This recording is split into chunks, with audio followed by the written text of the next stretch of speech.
Olá pessoal, hoje estamos aqui no CDE Ponta Grossa, eu e o Richard, para conversar um pouquinho com vocês a respeito da ocorrência de cigarrinha na cultura do milho. Tá? Então a gente vai abordar um pouco alguns aspectos relacionados à praga e o Richard também vai abordar os trabalhos que estão sendo feitos com os genótipos, diferentes genótipos de milho.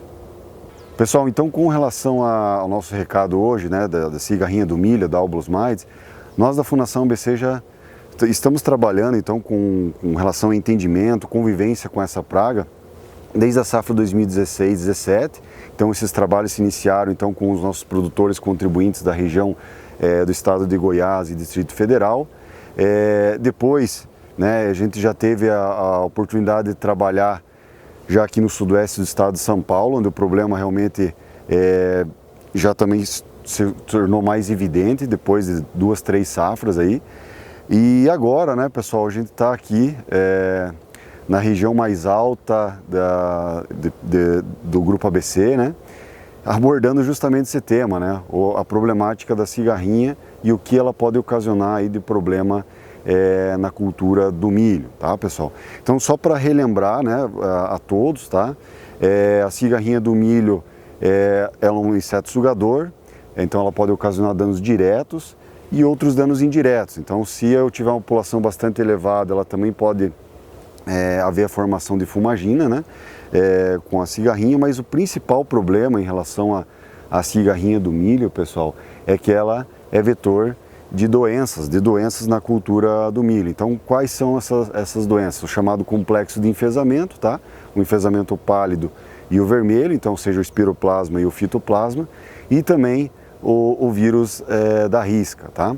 Então, o que a gente tem percebido, tá, é que realmente em toda a região do Grupo ABC se intensificou bastante o sistema de produção, tá? Mesmo nessas regiões aqui mais alta e mais fria, você tem diferentes épocas de semeadura do milho, tá? Importante salientar que a cigarrinha, o hospedeiro do inseto, é a cultura do milho, e o hospedeiro dessas doenças, do complexo de enfesamento, dos molicutes, também é a cultura do milho.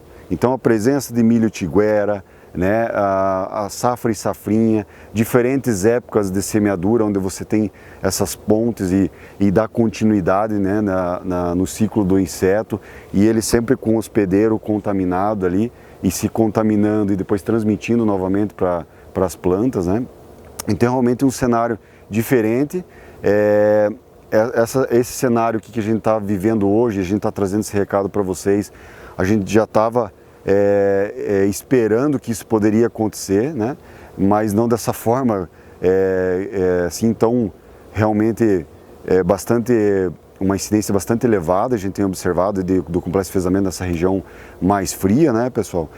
E realmente assim, isso pode ser, além dessa questão do sistema de produção, mas os últimos 3 invernos nossos também foram invernos mais a menos.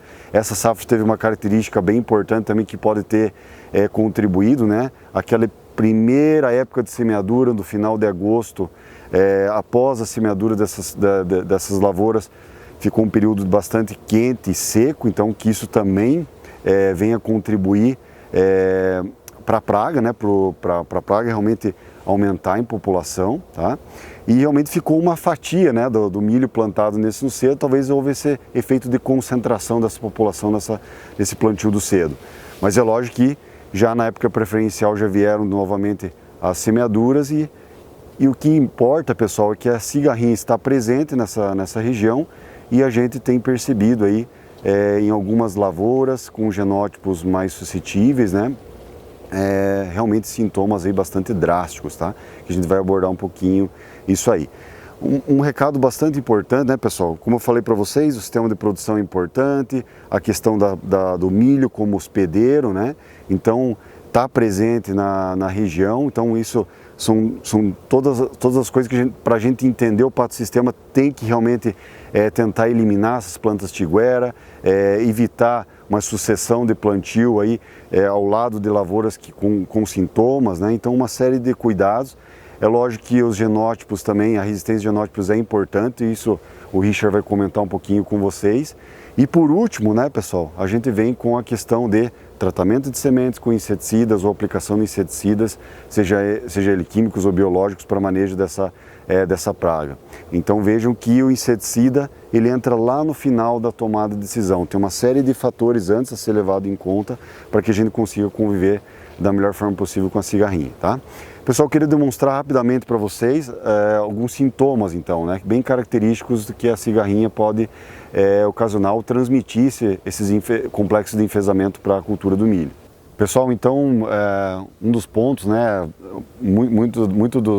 dos técnicos, às vezes não estão habituados aqui nessa região mais alta e fria com sintomatologia, né, das doenças transmitidas por cigarrinha.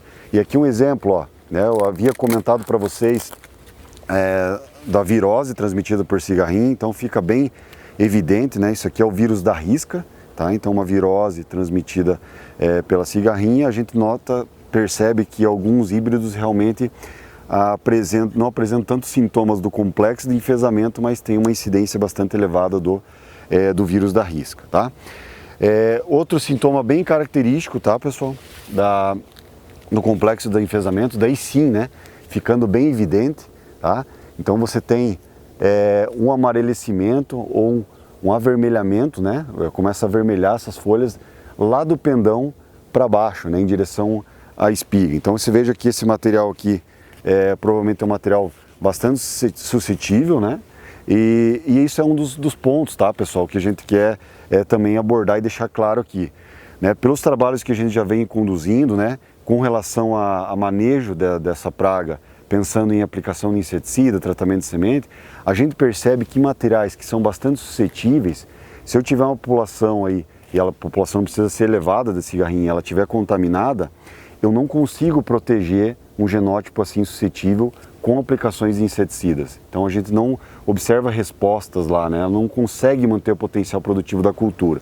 Então uma planta dessa aqui, pessoal, até o final do ciclo aí, ela pode tombar, né? Então eu posso ter, como ela fica, a molecútia, ela vai afetar todo o sistema vascular da planta, né? Ela vai ficar debilitada. Então aqui a gente observa muitas plantas que não têm uma sintomatologia, às vezes muito característica em folha, como eu estou mostrando, mas realmente eu tenho a ocorrência de fungos lá na base do colmo, tá? Muito fungo também na inserção da espiga, tá? A bracta seca antes também, né? Um secamento da bracta. Então, são vários sintomas, de acordo com o genótipo, a gente consegue observar sintomas um pouco diferentes em relação à reação do complexo de enfesamento, tá, pessoal? Então, esse é um recado rápido com relação à parte de manejo do inseto, que a gente vem trabalhando com inseticidas, né? E o Richard acho que vai comentar um ponto muito importante, que é a questão do entendimento dos trabalhos com os genótipos de milho, tá, pessoal?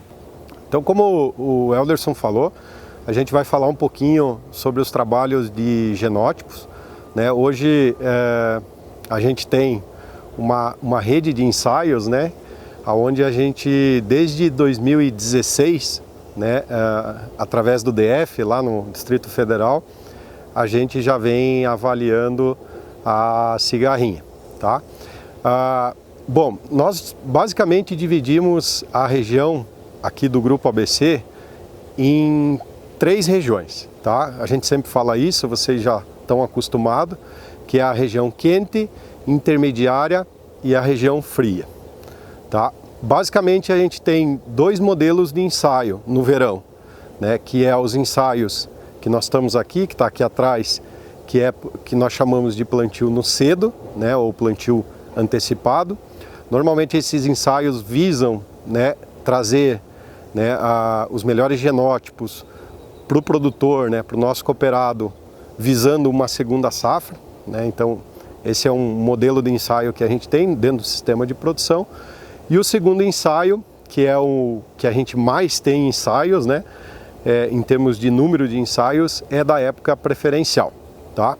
Então, basicamente, esses 2 modelos a gente tem nas 3 regiões, divididas então por temperatura, né, o qual a gente classifica como quente, intermediário e frio. Como que funciona esse trabalho? Eu acho que é importante a gente fazer alguns comentários e passar essa informação para vocês. Então, todos os ensaios a gente vai monitorando, né, a questão da cigarrinha. A partir do momento que a gente sente que naquele ensaio, naquele local, seja no CDE ou seja no produtor dentro desse modelo misto, a gente chama a entomologia vai até o ensaio e faz a nossa primeira avaliação. Que avaliação é essa? A entomologia faz uma avaliação de incidência, do complexo de enfesamento e da risca, como o Elderson comentou, né, em relação aos sintomas. Fazendo isso, o nosso setor de forragens e grãos, em uma determinada época, que a gente considera uma época boa, né, para a gente ter uma leitura interessante de cada híbrido, a gente faz uma avaliação que a gente considera uma avaliação mais agronômica, de aspecto, né, visual. O que a gente faz nessa avaliação? Então, normalmente, quebramento e acamamento, tá? Multi-espigamento, né? E nós chamamos de anomalia de espiga. Essa anomalia ela pode ser uma má formação ou até mesmo uma espiga, que a gente fala uma espiga podre. Com base nisso, a gente faz uma quantificação. Com base nessa quantificação, a gente acredita que isso tem uma correlação, além do complexo e da risca, que a gente já vê as correlações em relação à produtividade, mas tem uma correlação também com o dano que a cigarrinha proporciona, né, que o vetor vai proporcionar em relação aos genótipos. Com base nisso, a gente classifica, né, os genótipos através de uma nota. E essa nota, ela vai de 1 a 9, sendo que de 1 a 3 a gente chama de grupo 1, e aí a gente usa a coloração para diferenciar os grupos de verde. De 4 a 6 é o grupo intermediário, o grupo amarelo, e de 7 a 9 é o grupo vermelho. Tá? Com base nisso, a gente fala que o grupo verde é um pouco mais tolerante, é um grupo de híbridos que são mais tolerantes. O grupo amarelo é um grupo intermediário e o grupo verde é o grupo mais suscetível. Com base nessas informações, a gente passa para o Elderson. O Elderson serve de base, né, para a entomologia, então, fazer os ensaios de inseticida e poder verificar qual grupo de material, né, responde ou não responde ao manejo. Tá? Então, basicamente, é dessa forma que a gente trabalha a parte de genótipo. O que a gente fez desde 2018? Né? 2018, quando a gente começou a perceber na região intermediária, né, que nós começamos a perceber uma pressão maior em relação à cigarrinha dentro do histórico, a gente colocou os materiais de verão nos ensaios de pós-feijão em Itaberá, né? Isso pensando porque lá, né, pensando numa pressão um pouco mais alta da cigarrinha, e aí, consequentemente, nós fazendo a leitura desses materiais, a gente já conseguiria gerar essa informação e avisar a assistência técnica em relação à suscetibilidade de cada material. Provavelmente, o que vai acontecer a partir desse ano, vocês estão olhando aqui atrás, né? Nós já devemos gerar os primeiros dados na região mais fria, né? Que é a região 3 que a gente fala, e aí, consequentemente, os ensaios se tornam padrão para ambas as regiões da Fundação ABC. Tá? Então não vai mais precisar, pelo que a gente está sentindo do cenário, colocar materiais lá no pós-feijão de verão para poder gerar essa informação. É provável, né, e aí logicamente a gente não espera isso, né, mas é provável que a gente consiga avaliar isso no verão já, os materiais aqui, para poder gerar essa informação. Tá bom? Então a gente queria passar um pouco de como é feito o trabalho e de como chega então as notas, né, que a gente passa para vocês, né, depois lá na frente, né, se ele é vermelho, se ele é amarelo ou se ele é verde, para vocês linkarem isso então com a informação da entomologia. Né? É importante reforçar que essas informações a gente tem no ABC Book, né, e então é importante a gente buscar essas informações ou contactar, né, tanto a entomologia quanto a Forragens e Grãos, né, em relação às informações que a gente já tem desses materiais. Uma coisa bem importante assim que a gente vem sempre conversando com o Elderson, né, é que o genótipo, nesse primeiro momento, pessoal, isso com o que a gente já tem lá no Cerrado, no Tocantins ainda a gente não está passando por isso aqui que nós estamos passando. Mas sul de São Paulo, que é uma experiência que a gente tem, a gente acredita muito que o genótipo é um dos pilares, obviamente dentro do que o Elders falou, faz parte do manejo em relação a esse vetor, mas é um dos pilares importantes, né, para que a gente possa, né, ter um pouco mais de tranquilidade, né? A gente vem conversando com a assistência técnica falando na questão do risco, né? Então, se eu faço uma opção por um material que está aqui atrás mais suscetível, um material que está logo aqui à esquerda do vídeo, intermediário, e um material aqui de propósito que a gente deixou mais tolerante, eu tenho diferentes riscos em relação a esse vetor. Então eu posso ter área com pressão, posso ter área com não tenha tanta pressão intermediária ou área que nem tenha pressão. Mas o que vale aqui, eu acho que são duas informações. O pilar importante, e é um pilar forte em relação ao genótipo, né? E a segunda informação é que se eu tenho um genótipo um pouco mais tolerante, né, o meu risco ele é um pouco menor, tá? Então a gente tem, esse ano vai gerar os dados de verão, como eu falei. É provável não, é certo no cedo que a gente já tem as informações para aqueles materiais que vão mais no cedo, e o que a gente está observando, que provavelmente na época preferencial o cenário não seja diferente desse cenário que a gente está passando. Ok, pessoal? Então deixamos aqui o nosso recado, né, e esperamos encontrá-los em breves, né, e qualquer dúvida, por favor, nos contacte. Valeu, um abraço.